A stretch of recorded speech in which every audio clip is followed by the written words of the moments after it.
Hello, good morning, good evening, good afternoon, from wherever you're listening to me. I'm glad that today I'm going live with a discussion on the unitary state. Should I say again? Yes, again, I'm going live with this discussion again, and the reason is because last time we didn't really get good. Sorry about the late start, by the way, because of some technical issues that I was finding trouble. I had to fix the volume issue of last time, so that is why we kind of started a little bit much later. And from the last live, even though it wasn't, well, I don't think you could get me clearly, but I was focusing on reminding us that we'll be having this at the midnight. This discussion, it's preferable around this time where I am. We have less noise. I think that's one of the most important reasons for it to occur at this time, and because I'm in a family area, so there's need for quietness in this for this discussion to really be productive. And just in case you're joining, you're welcome, and you're welcome. It's a family meeting, that's what I can say. So it's midnight, so I know you're in your pajamas. That's why no one should be thinking like, oh, so why is there no standard dressing and all that. So it's very casual. It's a family meeting, so wherever you are, just join the chat. You can be in any kind of attire. So I would like to quickly go ahead, and frankly I really want to go fast on this one, and I really hope that my communication will be so clear for each and every one of you to do understand where I'm coming from with this thoughts. Remember, it's your thoughts, and I think you should know that the number one rule is no bullying. And pardon my voice. It's been a long day for me, and maybe I just wanted to have a rest. But this is so important. It's so important. Your Thoughts is a very important platform where we share some very important ideas that will help make progress in the nations of the world. Now, I'd like to move first. The reason why we came to this discussion line today on the unitary state. The reason is simple. It's because we came from the 20th of May, where in Cameroon we celebrate the reunification of the two parts of Cameroon. Well, that should be not more of, well, technically the two parts, that I would say British and French Cameroon, but it was technically, that is one part of the British Cameroons, and also one part of and parts of the French of Cameroon, because the northern part of the British Cameroon had to join Nigeria. So and that's why this discussion is so important, because they had their brothers, the mostly Muslims, and they had this, the working together was good for them, so they opted to stay with their Muslim brothers. So it's the same thing that we are going to be discussing today, because we want to first of all know what is a unitary state. I think that's the first curiosity, because many Cameroonians might be saying, oh, the 20th May are celebrating independence, but we are not celebrating independence. I hope we can know our history well. We are celebrating what happened in 1972, where the federal states decided to become a unitary state. And in the past video, I made it clear to us that, you see, I don't believe that those who decided that we should have this unitary state just thought it was a good thing to do at the time, or it was, after 11 years, we should do something new and something innovative for the country. No, I believe that they had time to sit and discuss and look at the cons and pros of a unitary state, and then they went on to make this decision. You might say that you weren't part of them who made it, but that's not the question that we are at right now. What we are saying, that at the time, the leaders knew that this should be the good option. It should be the most important option, and they did it. And I would like us to discuss further on what a unitary state is. So a unitary state is a sovereign state governed as a single entity, in which the central government is the supreme authority.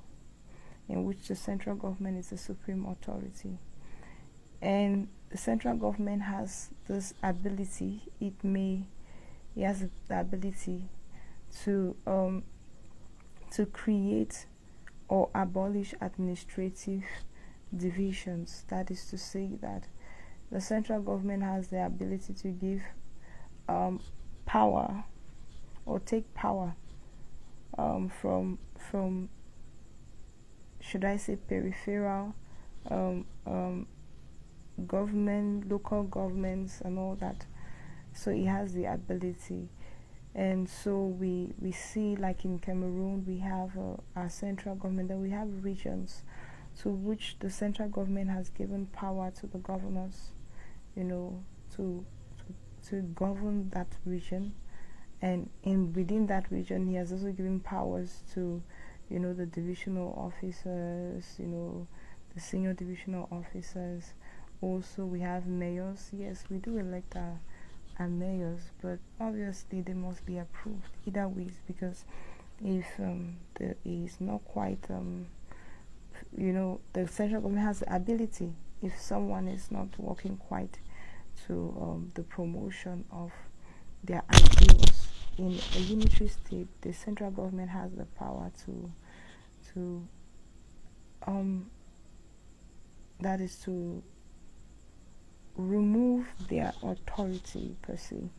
Yes, so that's how it works within a unitary state, because the central government has the supreme power to coordinate. And with this we talk now, you see, on the other hand, we have what we call federalism, which we move from. But in federalism, well, somehow I think that it's almost the same thing in a way. Why? Because it's said that as federalism, we have the states within the country that have some form. That's interesting. It's a way to say it that is interesting. It's defined as some form of autonomy. Why? Because in certain situations, for example, like during the pandemic, you realize that most federal states kind of lose their autonomy because the central government had to make certain decisions that, whether or not you liked it, it was enforced on your territory. And now most times it comes to the point that at this time it is more like a unitary state. So it's funny, right? It's funny because they have that power reserved to still take away all the power from the federal states, just in case there is, what should we say, an emergency. So and something that is urgent to handle. So it's just in case you are in a federal a federal country, don't get too comfortable. Just pray so you don't have an incident that would likely make your government at your state to still be ruled directly from the central government. But either ways, I don't think that it's any of this is bad. Who is ruling? I think the only challenge is we are kind of careful to know that the leader that is in either place, be it at the federal level or at the central level, has care for the people. I think that's something that we are more concerned, or we should be more concerned about, because we're like, oh no, we want a federal government, we want this, we want a unitary state, we want this. What if the person at the head of government doesn't really give any care for whether you are making progress as a person or not? You see, we should be more interested not in political parties or in what they come and offer at a time where they need to be elected, but we must be interested in the person. We must be interested in the person. You know, many people go on air and they criticize, which, well, it's also profitable in the sense that we get to know some of the candidates running for office, be it at the presidency, parliaments, or whatever level of office. But one thing I always wonder, it's been for us in Cameroon, it's been over 50 years, and if we still have people that spend so much time debating on who has not done what and why they should be removed and all that, you see, we really need people that come on air and inspire us, that come on air and tell us that, okay, this has not been done, but we did this, we did that. Why? It inspires the people, because this says a democracy is a government by the people. You know, let's say of the people, of the people. There's a government by the people, and it means that the people, their own role is not just to vote for people to come into office, but their own role is also to be able to give something into the community where they live. Like, they are supposed to pick up responsibility and be leaders. It means that in a democracy, it's expected that every person in that government, that's in that area, in that country, should be responsible, because we are all leading. So most times I don't really so much appreciate all the criticism. You spend hours online, on TV, on radio, with the criticism. We want to start having our radio programs, our TV programs, showing us young people or people at every age who have taken upon themselves to solve the problems that we want to be solved, because we imagine that we have you have a candidate that you can be on seat for about 4 years or 7 years, and you see we spend our time waiting just in case we were expecting and hoping that when you come to this seat of power, you're going to do a lot for the country, and then you come and nothing is done, and so we are waiting for 4 years, 7 years, or 8 years so that we can now decide to have another person. Don't you think that is just a shame? Okay, so what are we who have been complaining doing within this 4 years, this 7 years, this 8 years? And then we say that we are in a democracy. It is the government by the people. It is such a shame. So that's why we should talk more about this unitary state. And interestingly, from history, it originated in France. Surprisingly, right? Surprisingly, the reason why originated, it's really eye-catching. Why? Because it wasn't because of many of the things we are complaining in the world right now about the failure of the unitary state, but it was because after a long time of war, of unrest, they call it the 100-Year War between France and England, over a particular territory. I think that should be the Duke. But what happened was, this happened around the 1300s. So that's quite far. Well, and so the people in France started to have national feelings.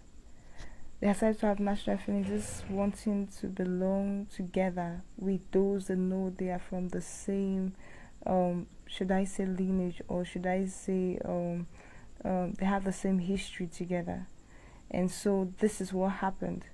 They now came up with this no more the feudal, because before that we had the feudal government, and if you read carefully within the lines, you'd see that feudalism was more close to slavery, at a more advanced stage of slavery, because you actually you actually be living on a piece of property that, should we say, doesn't belong to you, and you're supposed to provide labor for the work for those who are called the landlords.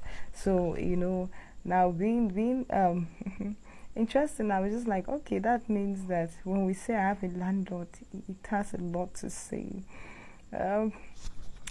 Don't worry, we have discussions about that. It's funny, but when you get to read history, you wonder why we still keep some names. It has a lot of impact in history. So first of all, when you said national feelings, it means you're talking about a nation, right?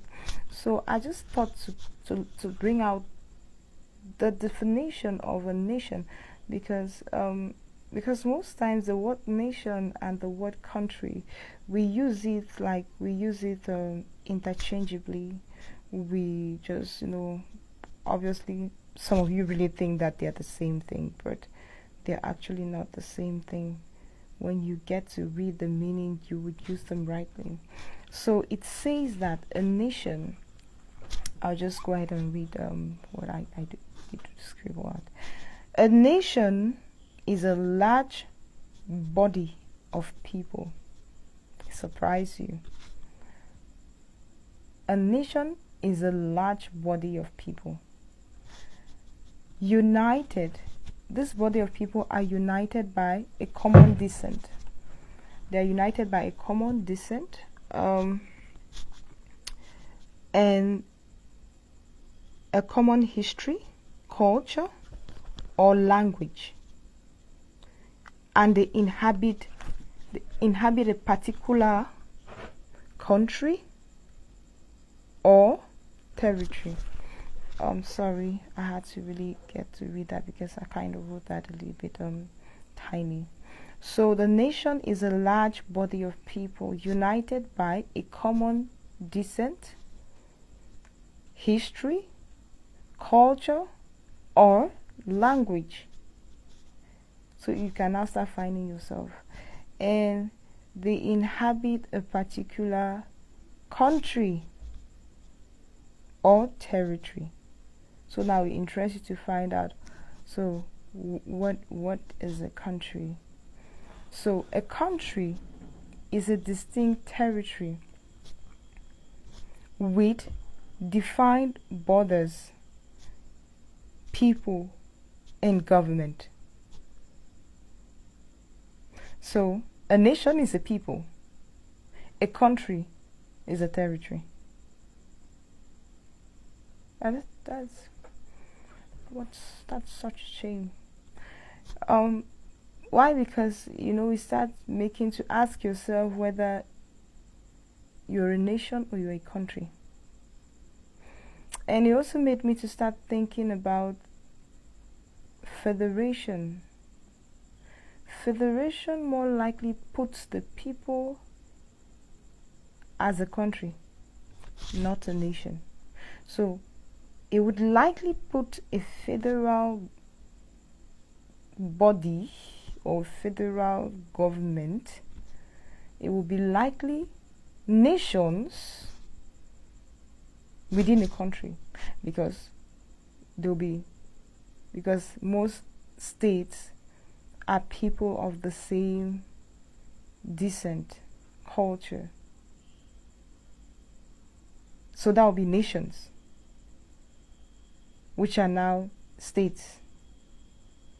And now we can have up to, for example, in Nigeria, 36 nations in one country.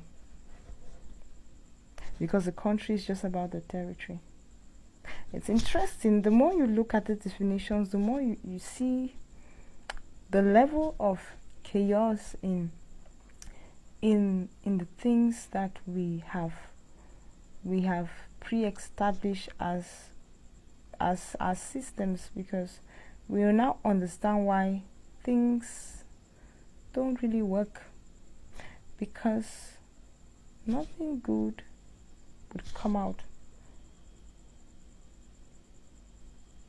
Let me put it this way: evil will not produce good.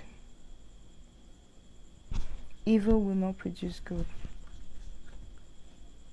So it's just like saying anger will produce righteousness. But we thank God, because God said that the wrath of man would not produce the righteousness of God. So obviously it's futile. So what am I trying to say is, if you have the wrong system already functioning, you will keep on having the wrong results, because they would never produce the right results. It means that which you envisage to have, if it had any goodness to it, justice and righteousness to it, it will not come out from what you have, which has nothing to do with goodness, justice and righteousness.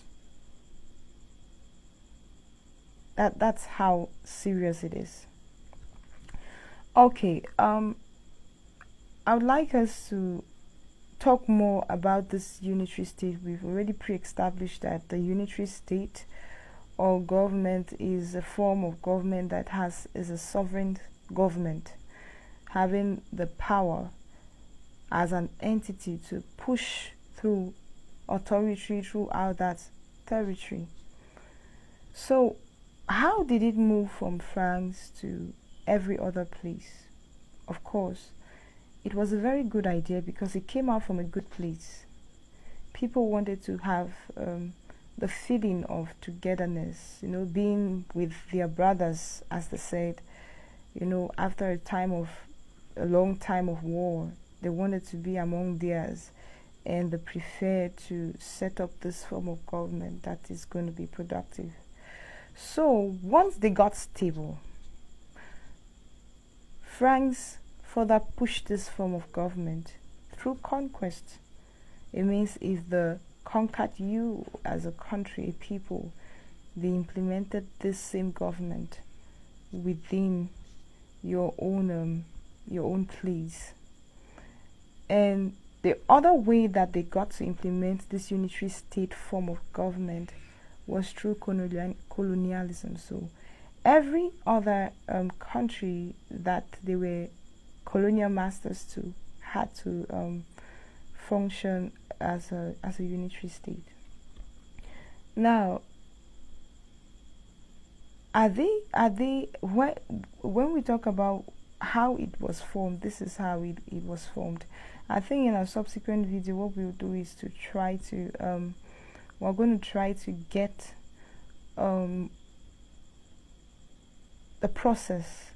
But now this was basically how it came about. Now, are there benefits of a unitary state? Because when things don't work, we tend to blame the system put in place. But no system runs on its own. Every system has those that are there to uphold it, to implement it. And my strong belief is that if it came from a good place, definitely. The only problem is if we have people who understand this idea to implement it, because if they don't know where it's coming from, it will be a challenge to implement it. So my thoughts are going to this direction. The benefits.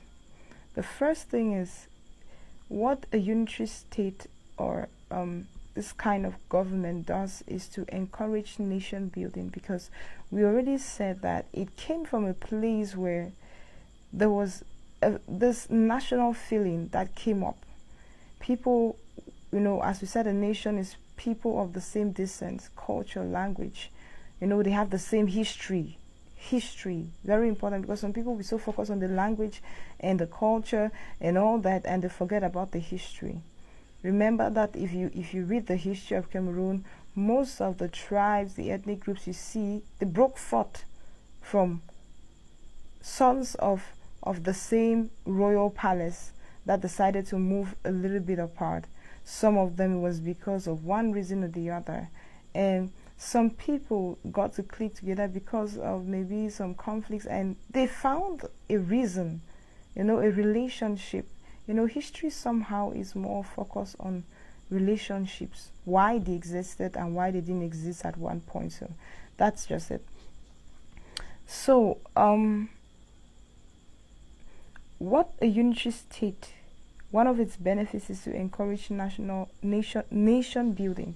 So if you are someone who advocates for nation building and you've not yet cared to understand what a unitary state is all about, then you have not yet started the work properly, because it is so hard for you to build on what you don't have an idea of, because this has been established. This is 1972. And you cannot be telling me that you have been trying to help in building this nation if you have not had any clue on what the unitary state is all about. And also, why did they choose up for it? It will help you a lot, because we are coming to the possible shortcomings. You understand why I'm putting this forth right now. The second thing is, it helps to gather under one vision. A unitary state, for you to have a unitary state, first of all, as I earlier said, that those who sat down to make all this decision, they had a reason, they had something in mind. There was a big vision that they saw for the country, perhaps in the next 20, 30, 50 years. And so they thought it wise that we should have a unitary government.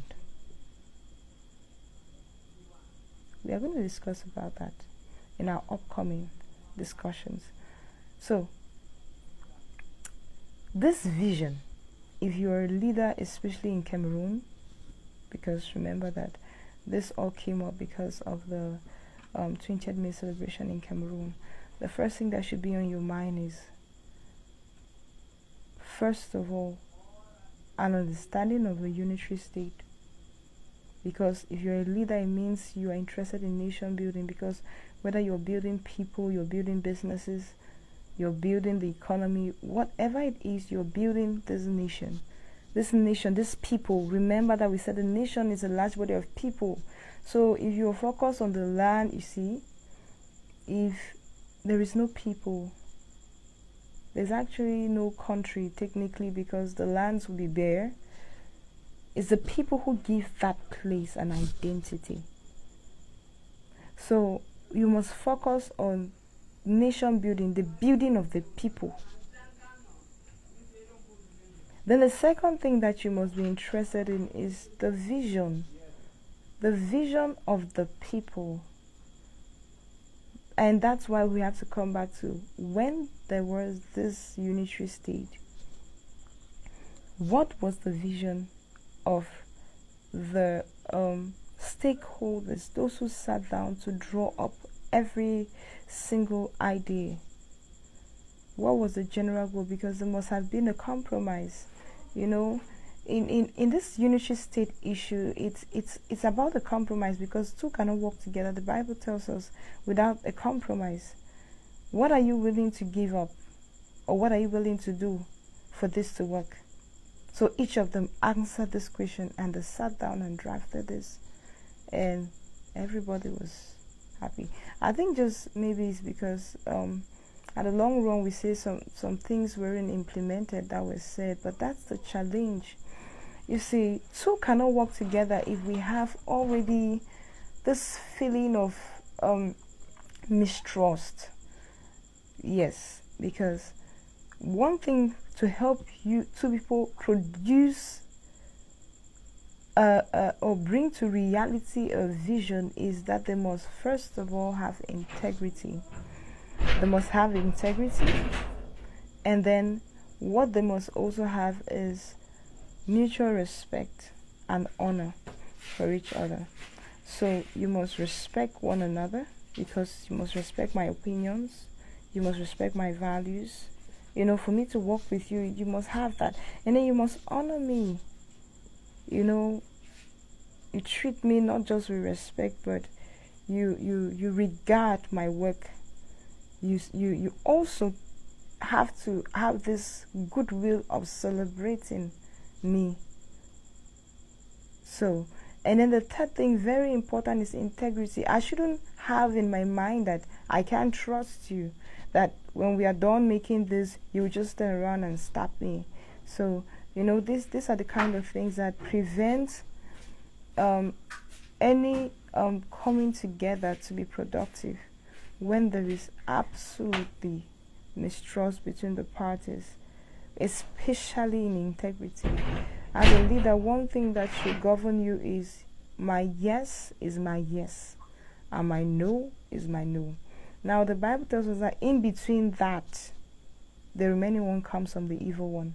And anything that you're having from the evil one can never bring good to any nation. So as a leader, let your yes be yes and your no be no. Don't be quick to speak, and then at the end you say no, you didn't mean it. Do you understand that you're leading people? Even if you're a leader of 10, a leader of 100, a leader of 1,000, be it a military leader or a leader in the civil society, you are a leader of 1,000,000, a leader of 1,000. You can be the president, the mayor, you can be any of this. But you see, if your word is worth nothing, you have to work on your leadership. It's a big deal. Now I'll just go straight to the next thing that is on the agenda. The possible shortcomings of a unitary state. That's why I'll tell you it's because it's really strongly based on leadership. Because if we believe that we have to come to a compromise, that they who drafted the 1972 all the constitution for the unitary state, all these people knew what they were doing, and they had a clear vision, they had a clear idea. That's one thing I want us to have in mind. So then we can now move forward. It's like, let's establish ground rules. We have to have compromise in order to make some necessary progress. So the first thing that could be a shortcoming is the finding of a leader that understands the people's history and understands. I think we understand already where it is. So as if you have to be a leader in a unitary state, you must understand the people's history to whom you're leading. Now, it does not matter what level of leadership, be you a mayor of a people, be you the divisional officer, the governor, the president, the parliamentarians, all those under your jurisdiction. It is demanded of you to know their history. You need to know the people. You need to understand them. Even if you're a principal, even if you're an MD, these are different leadership positions. As a principal, there are different people who come to your school from different ethnic groups, different financial backgrounds, different. You have to understand them for you to be able. No, don't say no. I can help everybody. As a leader, you're there for all those who are under you, be them 1, 10, 20, 1,000, 100,000, 1 million, 20 million. It is your obligation to understand the people, because you cannot help them if you don't understand them. It's an obligation. You have to spend time. Like, don't sit in your office just turning around hoping to pass orders. How could you even make decisions for a people that you don't even know them? I think the first thing a leader should do in their time of office is to take time to understand. Take the first months to understand those you're working with, those that are your close collaborators. Understand those that you are going to be making decisions for them. Why? Because what if the only decisions you're making do not benefit them? What kind of a leader will you be?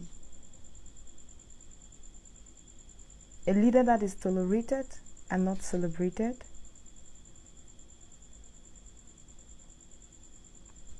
You have to think again. So I think that's the first challenge in the unitary state. Because remember that its roots, the whole thing came from the fact that it was about a nation. So if you understand that definition, you can work out the details. So we must find a leader that understands the people's history and unites them in purpose, causing them to find the place of their individual visions in the general vision. So it's a huge task. If we can find this kind of a person that understands in these dynamics, then a unitary state is good to go, and it will really be profitable, because you're not just interested in, oh, this is what I'm going to do as governor, this is what I'm going to do as president, this is what I'm going to do when I'm in this position of office. No, it's okay, this is what the people need, and this is how they would like it to be accomplished, and I'm going to put myself to work. Because as a leader, you're not there to be served. You're there to give service, a helping hand. You're there to help everyone under you understand their purpose for living, and helping them find their place in the general objective which you are the head of championing.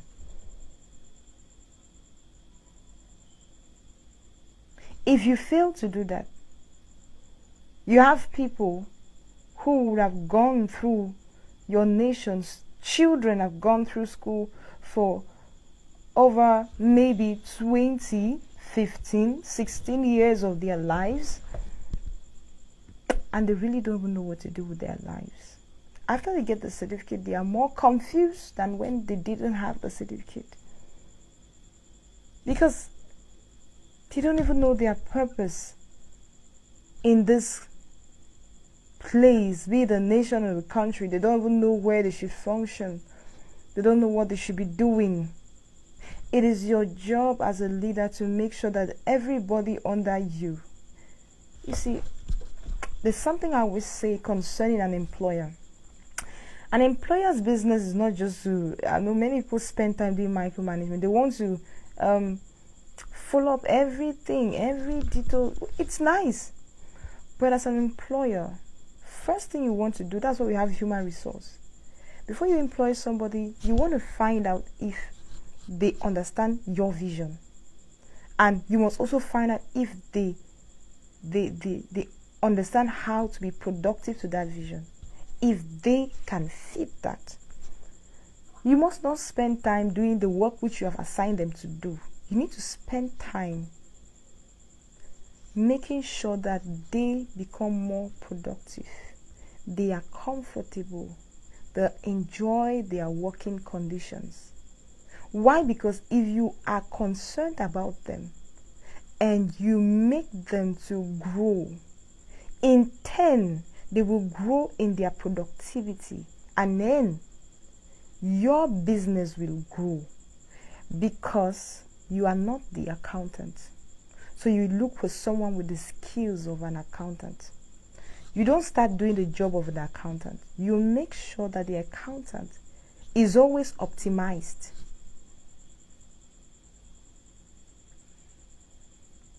It goes to every other position of rule in your organization. The same thing.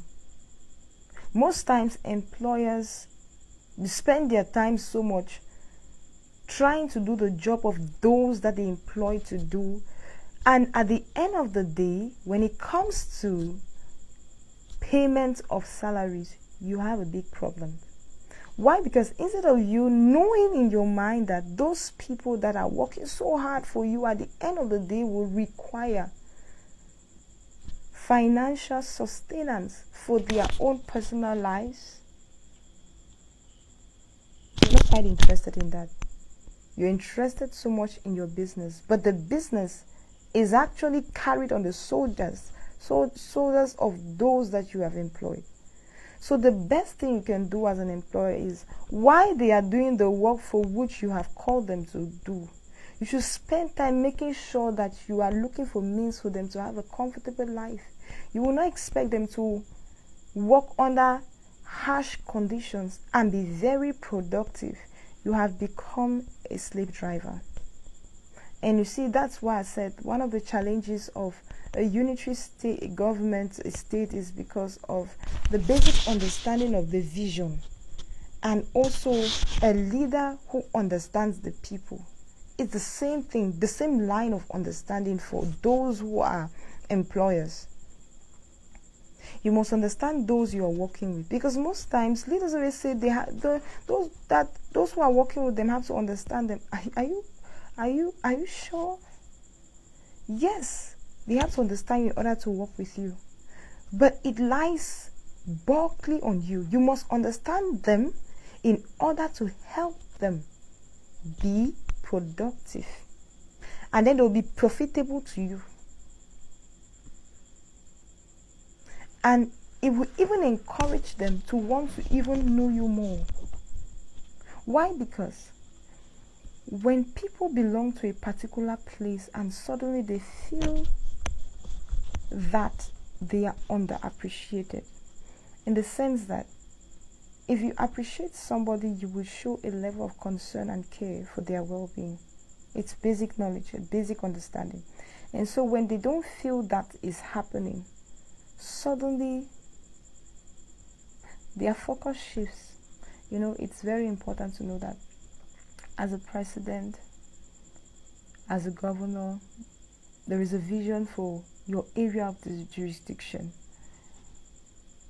You are not a president for yourself, or a governor for yourself, or a leader for yourself.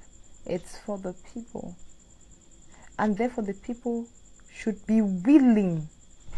Now there's a difference with someone working with you and someone willing to work with you. This is not a feudal area or slavery.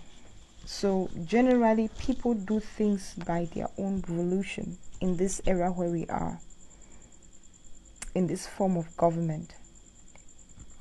So they should be willing to follow you and follow the vision. Not because you put them under duress, or you're bribing them, or you have something on them.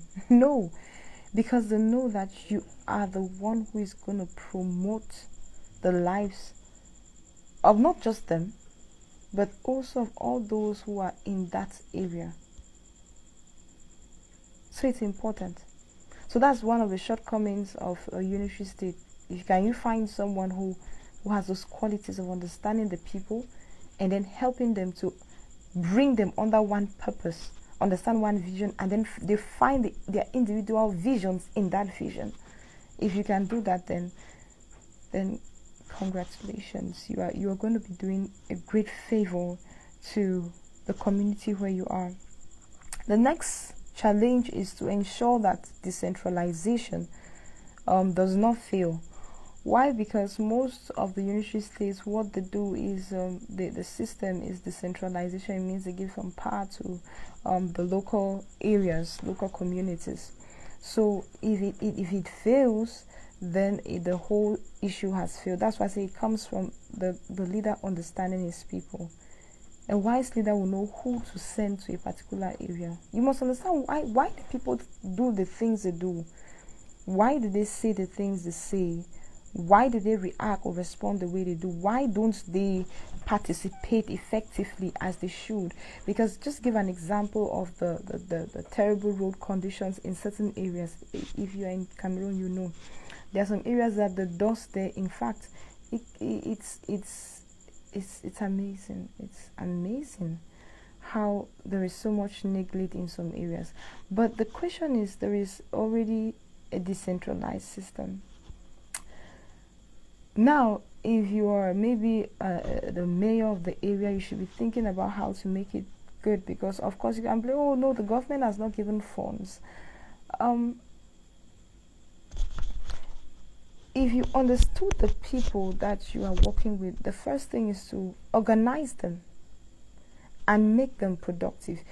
The first thing of a leader should do to get those that they are leading financially powerful. Why? Because things will come.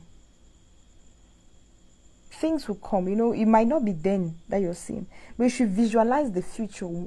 That way you have a vision. In the future, you have to do this, this, and that. So you will need this amount of resources. Just if the central government cannot produce it in that timing, what will you do? That should be what should come to your mind. Make your people of your constituency financially buoyant. Men who understand those visions will join you. If there's a road that has been for a long time, you can say, okay, you present it to those in your constituency that let us give for the construction. And do you know how much money is in the country? Do you know how many people have money in this country? There is. It's just that people don't see why they should give their money to some certain cause. That's all. But that's your that is your place as a leader, to make them to see why they should give for it. As a mayor, you can decide and say, okay, we want to fix this road. Since the government has been delaying, you write up a proposal, present it to them and say, we just need maybe the tractors that are already available and all this. The people have already decided that they will contribute this amount or raise this amount of funds to make sure that at least before maybe a standard of road is coming, we should at least even is to cover the dust on the surface, because this dust causes disease. It brings in all kinds of disease. And let me tell you, those who suffer more are the poor. Yes, because they are the ones that are going to be on bikes. Why? Because those who have the money are in AC cars. They will not even take in that kind of a dust. The dust will not get to them. The dust will not oppress them. You see? So they'll live through that, and they will not be affected. But you see, the problem is those people that are the poor are the majority. They're the ones who are doing they are the level. I just want to remind you that they are the level. And I also want to remind you also that there is something called disability life years. It means that if they get sick, they can't work. If they can't work, it means there's an amount of the economy that is suffering, because they are the ones who are producing the finances that are coming. You will never but it is the majority that is producing the much money, even for the few that are rich. Imagine you come to your company of 100 staff and 50% of your staff is sick that day. I can imagine how your company will be. So let us look into consideration and see these things, because there's something that I heard that, they say this way, that you rise by lifting others, but I would like to put it this way. When you lift up others, you rise. Every leader should have that in mind. I said that this is a family meeting, so how you come does not matter. Whether you have made makeup or not, it's a family meeting. So let us share these thoughts. And please do share the video. Please do go ahead and leave your comments and share the videos. Share the lives. Come on our lives. Why? Because we need to start telling ourselves reality so that we can function more excellently. And we have to ensure, we said, that decentralization doesn't fit, and also that the implementation does not infringe on the rights of the constituents of that community. Because that's why I say the first challenge is that you must understand the people. When you come to a place, you start implementing things at the end, it affects the people. You're on your own. You see, when people have this feeling that you don't care about them, you are on your own. Whatever you are doing, it concerns you and perhaps your family. And some people really do it until even their families, their wives do not support. Their husbands might not be supporting, but they are just going on with it. Rethink. If we must succeed in a unitary state, the first thing is to have leaders who do understand the people and are ready to bring them under one purpose, ready to help them find their place in the vision, the grand vision. Then we must have the leaders that understand in such a way that they implement the various rules or policies without infringing on the rights of those that they are leading. So that's why we'll now come to the benefits, which I said is it encourages nation building and to gather people under one vision. Even the Bible tells us that when people have gathered with common understanding on one vision, it is hard for them not to accomplish what they have set their minds to accomplish. They will surely accomplish it. So wherever you are, you might not be speaking the same language like your brothers on the other side of Cameroon or maybe in other nations that are in the unitary state, but you must understand that you have the same history. You have the same history. And I would like us to, go ahead and discuss that in our next discussion. And just if you're joining, there's a poll. You can go and ask. You can go on and answer the poll question. And it's so important. And from your new knowledge about the unitary state, do you think that it is profitable? From where it came from and how it is formed and the benefits, of course, and also the shortcomings. What do you think? What do you think should be done? I really want to hear from you, and I must say good night. It's really been a long day for me, and if you realize today I'm not shouting talking loud as usual, but I hope that I've communicated to you. Remember that our live sessions go every Tuesday by midnight, so it should be that is Monday breaking Tuesday by midnight. So don't bother about this one. This was a catch up because of the error of the broadcast volume, the last videos. Thank you so much for joining. Thank you for being participating. And remember, this is your thoughts. I'll be expecting your thoughts. There is no bullying here. Communicate with respect. Everybody can be heard, and we together can produce something more progressive, something that is more profitable for Cameroon as a nation. Thank you for joining, and have a wonderful evening. God bless you.